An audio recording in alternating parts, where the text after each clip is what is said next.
I'm down in Torquay this week, so just a few things we're going to be covering. Of course, we're going to start with London excursions, but then we're also going to be talking about other excursions as well as arena and a few updates with regards to social media and destinations. So flick through the video, you can use little headers in the corner just to find out, to make sure looking at the sections that are relevant for your destination.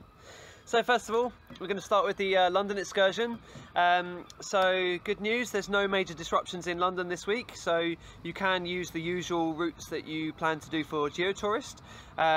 So yeah, just make sure you do a strong briefing for your leaders, but otherwise there's no kind of major road closures or anything that you need to be aware of. One other point, it won't be Cassie that's helping out with London excursions this week, it'll actually be myself.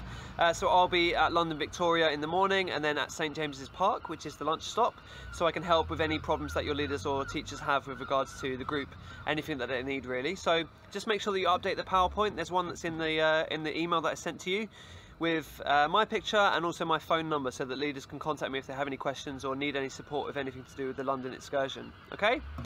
Also, just so you know, there's no major tube closures this week. The District and Circle Line does have part closures. You can have a look in the link for more details to see if that's going to affect anything, but it shouldn't affect too much of any London excursions that are planned. Okay? So moving on, so just looking at other excursions quickly. So first of all, I just want to ensure that you go through all the details for every excursion that you're doing. So obviously we cover the London excursion every week, but it's really important that you cover, when you're doing the briefings, all of the details for every excursion, so your leaders are always prepared to deliver to the best they can. Okay? So that means using the Geotourist. There's Geotourist tours available for most of our major excursions. There's also, this is a new resource, so we've had really good feedback on it so far, so make sure that you are utilising it, that your leaders are aware of it for all the different destinations, the trips that you're running.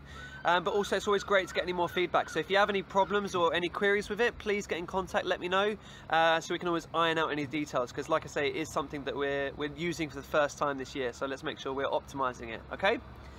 For students, there are excursion sheets that you can print out for most major excursions that we're running. So this is a single A4 page document that gives students kind of the basic information about the place that they're going to be visiting. Okay? It also gives a kind of overview, it gives a little map, and also kind of suggestions of things that they can do in that place, so making sure they're optimizing that trip for themselves. Okay? So really important that you make sure that you're printing these and you're giving out to your leaders to distribute amongst the students, so that we're not wasting this resource that we have available. Okay? Also, so you know, for any London shopping trips you're doing, there are additional sheets that you can print out and give to your leaders. So this is a double-sided, so like 2 pages of A4. It gives a bit more information about the different shopping areas that you might utilise. So Oxford Circus, Piccadilly, all those kind of places. Places they can visit, but also some suggestions of shops that we know that our students like, so that they can go and visit those. Okay? Perfect. So moving on from excursions, we just wanted to talk quickly about the EF Arena. So I've seen a few different arenas in a few different destinations now. They're running really smoothly, but I just wanted to reiterate that make sure you're aware of what stock you have in destination.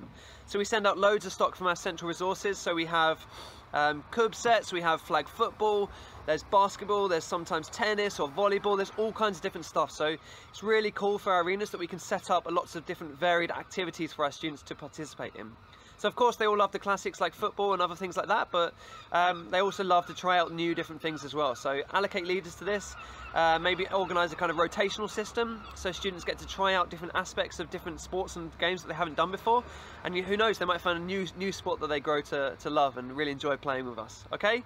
So yeah, just another thing, if you're doing bubble football, it's also really important that this is run by senior staff, and you should always use the bubble football guidelines and checklist every time you're doing it. You need to fill this in, tick it off, and then submit a copy to your centre manager to file away.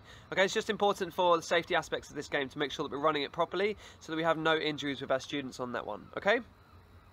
And then social media. So I talked a little bit about social media last week, but I just wanted to let you know as well, and you should have been contacted already, but in case you haven't seen it, our social media team have created a really useful guide for how to optimize using Snapchat in destinations.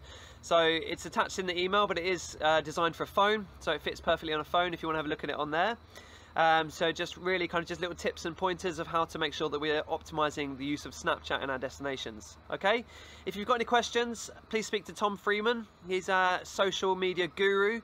He's on CC in the email, so you can always reach out to him if you've got any queries about how to use Snapchat and what we should be doing with social media in our destinations. Okay. As per last week, like I said, we do have geo filters available. So these are little filters that you can have for Snapchat that are in key areas. So you can set like the guidelines and the time of an event you're running.